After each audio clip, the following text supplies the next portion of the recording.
Richard Dawkins is an evolutionary biologist at Oxford University. He's the author of the influential book, The Selfish Gene. Currently, he's considered one of the so-called new atheists, a group of writers who are attacking the concept of religion. Dawkins was at ASU recently to talk about his new book, The God Delusion. Larry Lemon spoke with Dawkins before his lecture. Professor Dawkins, you're here to talk about your new book, The God Delusion. Can you give us sort of an overview of the premise that you have for that book? That the existence of God is a scientific hypothesis like any other. It's a scientific hypothesis which doesn't have any evidence in favor of it, and rather a lot of evidence, I think, against it. That's the first half of the book. And then the second half of the book is that the very existence of religion in the world is, on balance, a force for evil rather than a force for good. Can you talk about that in terms of, I know there's so many problems in the world today. You're talking about religious fundamentalism. Was that one of the reasons why you felt compelled to write the book? No, I think I'd give higher priority to the scientific issue, because I do, unlike some of my scientific colleagues, I do think it is a scientific issue whether there is a great spirit, a great intellect behind the universe. It seems to me to be a very interesting scientific question. So that is my first priority. However, the timing of the book, you could say, yes, there does seem to be a resurgence of religious influence in the world, not only in America, but in the Middle East as well. And that did rather prompt me to think it was a good thing to do. And in those terms, too, I know about the OUT campaign that you were talking about, that atheists should be more open about their atheism because it hasn't been so in the past. So I was thinking that this might be one step in that direction. Yes, it is a step in that direction. I think that there is what may actually be a bit of a myth about America, that America is a supremely religious country. It certainly appears so. I mean, all presidential candidates in America have to talk about God in every speech, otherwise they don't get elected, and they daren't mention that they're atheists, which some of them must be, because it just doesn't make any sense that in a population of people of intelligence and education, that literally none of them in Congress, say, would be atheists. Of course they are. So to that extent, it probably is true that America is a very religious country in the sense that everybody thinks it is. But I believe that there's a tremendous groundswell of non-religious opinion in America, but none of them know that the others exist, and so they need to come out. They need to break out, rather as the gay community did in 20 or 30 years ago. Atheists need to come out and show people that they're ordinary, decent, nice people, good people, just like everybody else. Could you talk a little bit about, in terms of the scientific aspect, how would you characterize the creation of the universe in terms of its complexity and how it seems to be perfect for life? It seems to be perfect to do the things that we do. How is it that it evolved to such a state? Right.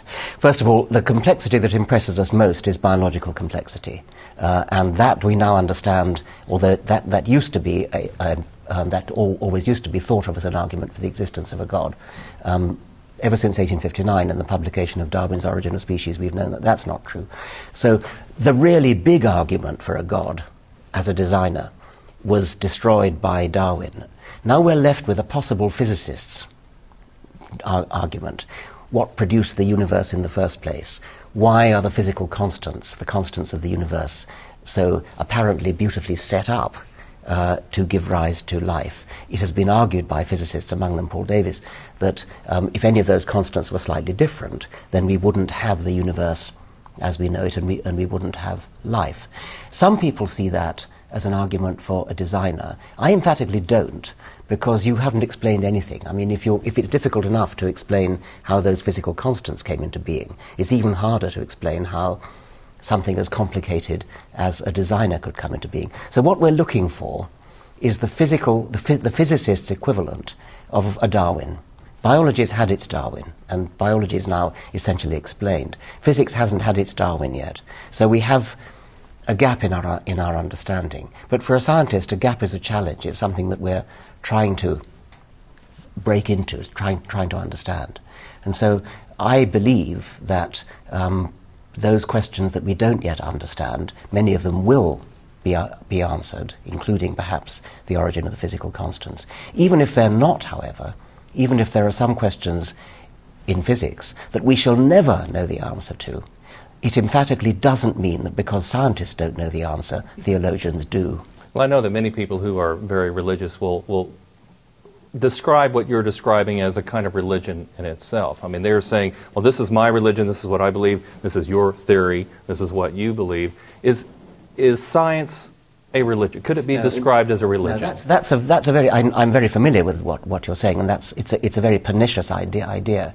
The idea that, well, your opinion's as good as mine, and we each have our own opinion, and we're entitled to it. Well, we're entitled to it, of course. But the question is, which side has the evidence? Evidence is all important, and scientific beliefs are not opinions. Scientific beliefs are based upon evidence, masses of evidence.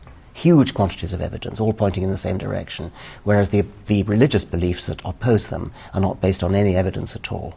I had seen in one of the previous things that you had done about how you bemoaned the fact that science was not being taught so well in schools.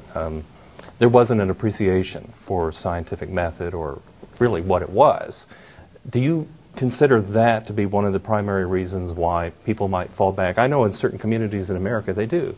Even school boards fall back on wanting to teach intelligent design, yes, or a lack of evolution. I think that scientists have fallen down in their responsibility to educate. I mean, you'd be amazed by the number of people who think that because living things are complicated, as I said before about, eyes look beautifully designed, that means there must be a God. I mean, they clearly haven't the faintest idea about evolution, which is a beautiful explanation.